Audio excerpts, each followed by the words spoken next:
Good day everyone. Now we are going to show you our lathe machine operations. But before that, we are going to hear my partner Mr. Cabrera about few things in the operation. Good day everyone. Today we're gonna do three things. First, we're going to identify the 5 major parts of a lathe machine and its purposes. Second, we're gonna calculate the spindle speed in this operation. And lastly, Mr. E.G. Punay will demonstrate on how to use a lathe machine. The first one is the headstock. The headstock is located in the left part of the machine. The headstock contains the main spindle mechanism to obtain spindle speeds. One of the main purpose of the headstock is to provide different speed and feed. The second one is the feed mechanism. It is located under the headstock. The feed mechanism is defined as the movement of tool related to the work. It has 3 types of feeds, like longitudinal, angular, and cross. The third one is the carriage. The carriage provides movement of the cutting tool, and it is also responsible for guiding the tool bit as it cuts the workpiece. The fourth one is the tailstock. The tailstock is located at the opposite of the headstock, and it is also used to secure and support the free end of a workpiece, and it also ensures the workpiece longitudinal rotary axis. The last one is the machine bed. The machine bed is a large horizontal structure or beam that's used to support other parts of a lathe like headstock and tailstock. And that is all the 5 major parts of a lathe machine. Now, we're going to show you on how to calculate the spindle speed that we're going to use in this operation. First, spindle speed is a number of revolution made by a spindle in a minute. The unit of spindle speed is RPM, or revolution per minute. The formula of our spindle speed is 1000 times cutting speed over pi times diameter.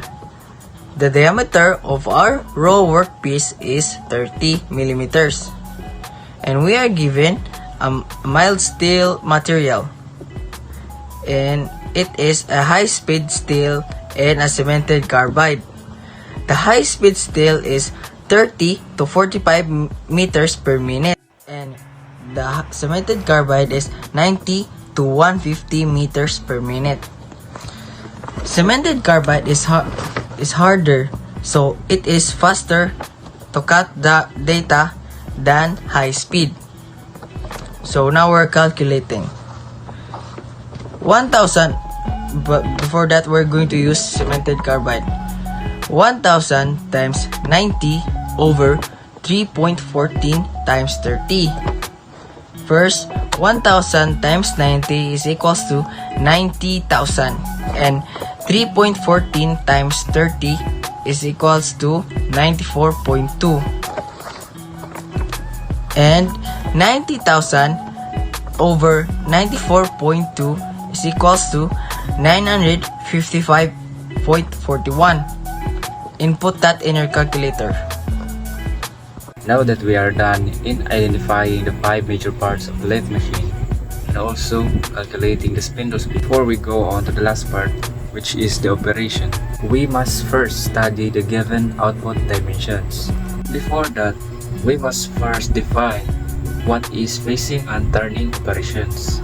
So facing means reducing the length of the workpiece, while turning is reducing the diameter of the workpiece. In our last simulation app, we are given a dimension of 100 mm in length by 30 mm in diameter.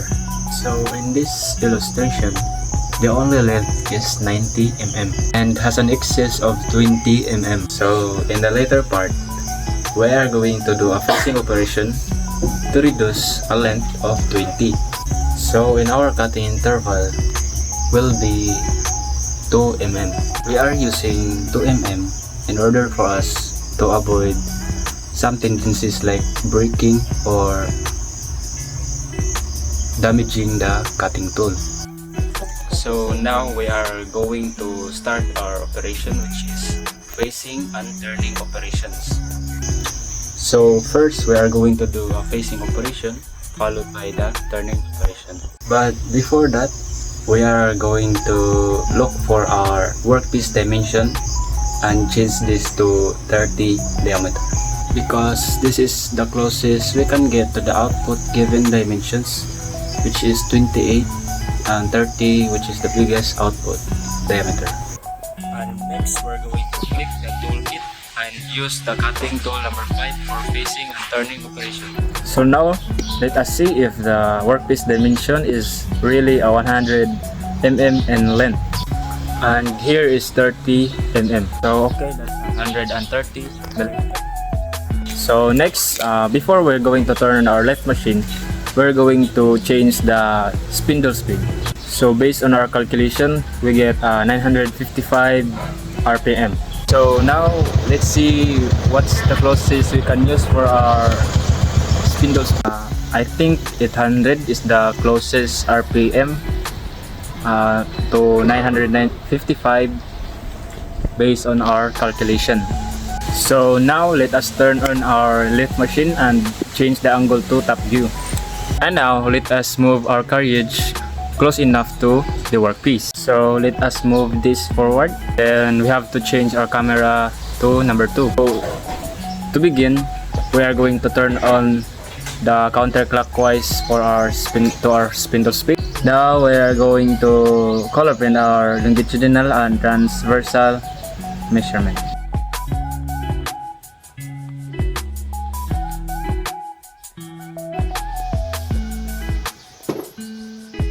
So until we hear the cut sound, so that is the signal.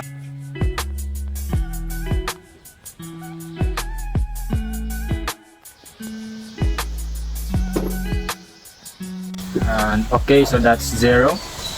And then for our transversal movement, so that's 0.5. So now we are done calibrating. So let's proceed to our turning operation. So this workpiece material is 30 millimeter, and we are going to reduce it to 28 in our given dimension.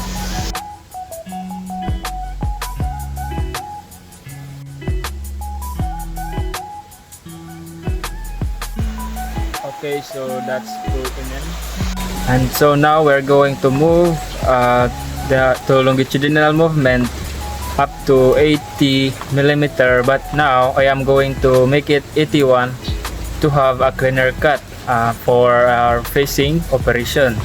So okay, let's move now.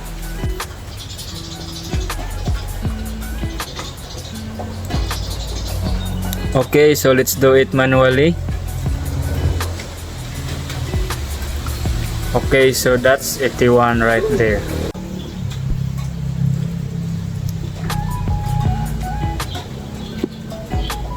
Okay, so now let us now check if our diameter is really a 28 millimeter. Okay, so that's it. So as you can see here, so the length of the area will be 19 millimeter because we cut a longitudinal movement of 81 so that we can have a cleaner cut when we do a facing operation. So now we are going to do another turning operation. We are going to reduce it the diameter of 3, and we're going to make it 25 millimeter. So we are going to 2 millimeter first, and then 1 millimeter, and then move it to 60 millimeter in longitudinal movement.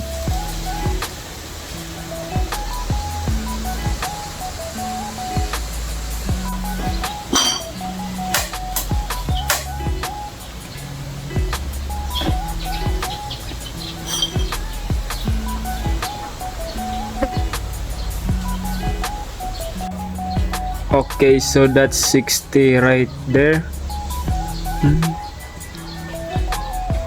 Okay, so we're going to add more millimeter to make it 25. So okay, so that's 3 mm.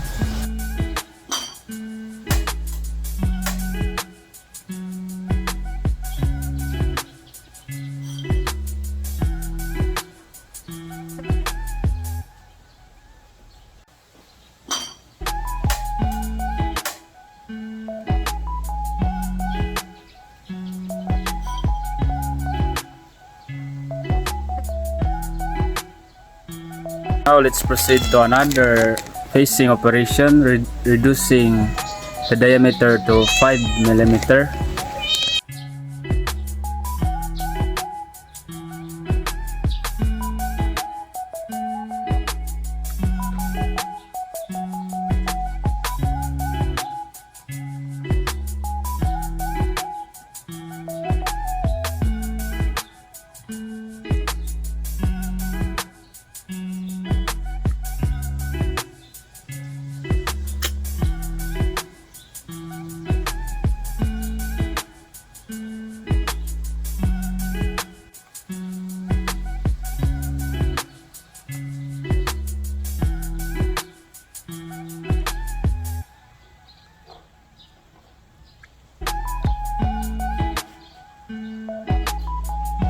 So now let's add more millimeter to make it 5 millimeter and then stop at 40.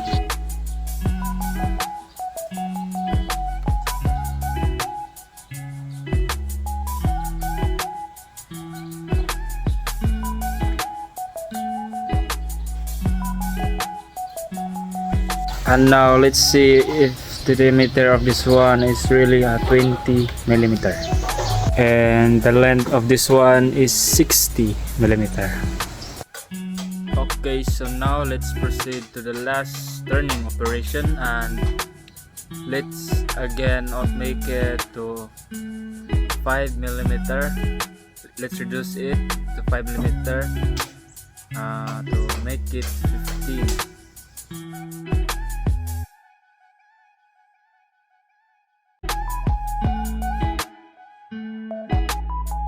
And I'm going to stop to longitudinal movement to 20.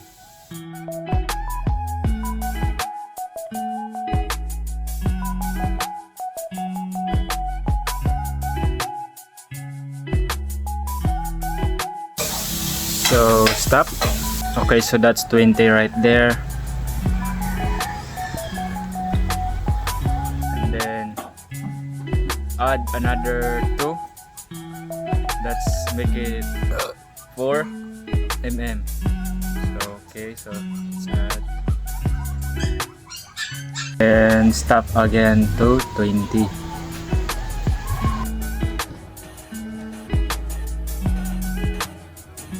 So 1 millimeter to make it 15.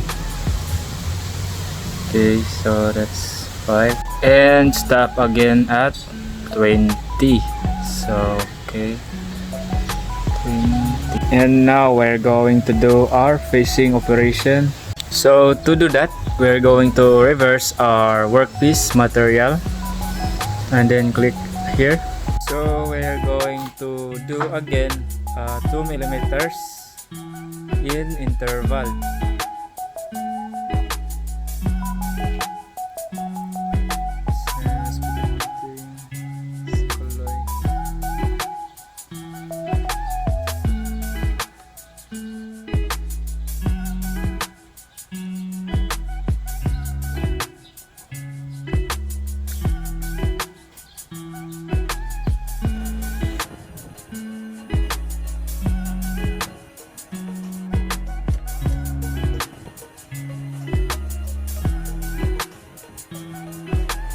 Then another 2, let's make it 4.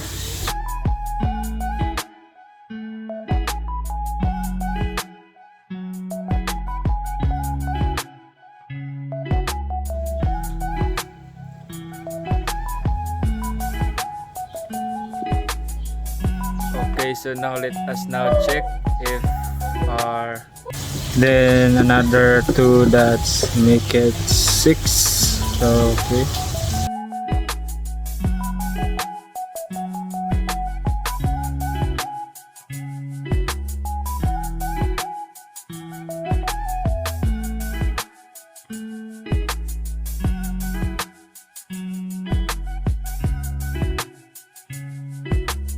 Then plus 2, that's make it 8.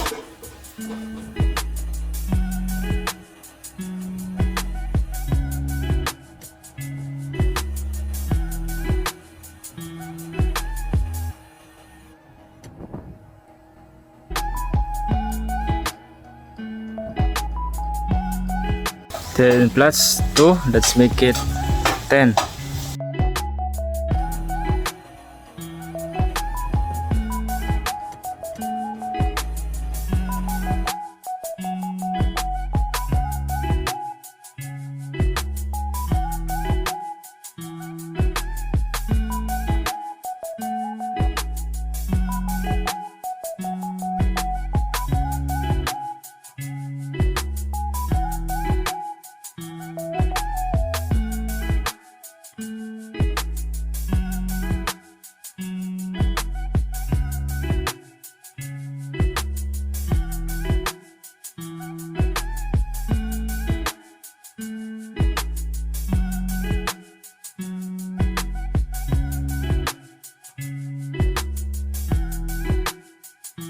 So our target will be 20 millimeter.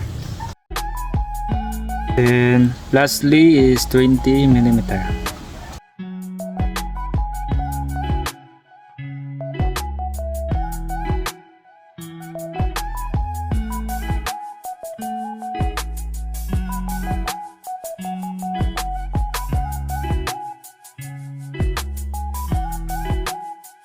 So now that we are done our facing operation, so now let's check if our length is really 80 millimeter.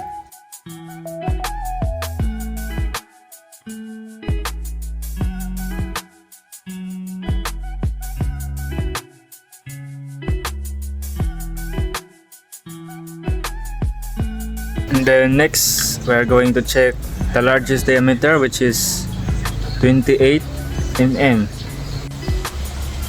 Okay, good. So next, so the next diameter is 25. So the next diameter is 20 millimeter, and the last diameter, which is the smallest diameter, is 15 mm. And so now let's check the length. So first is the 16 millimeter. Okay. So next one will be 40 millimeters. Then lastly will be 20 millimeters. So okay, good. So okay guys, so now we are done for our facing and turning operation. So that's for our output, and then after that we are going to clean our lathe machine. Thank you.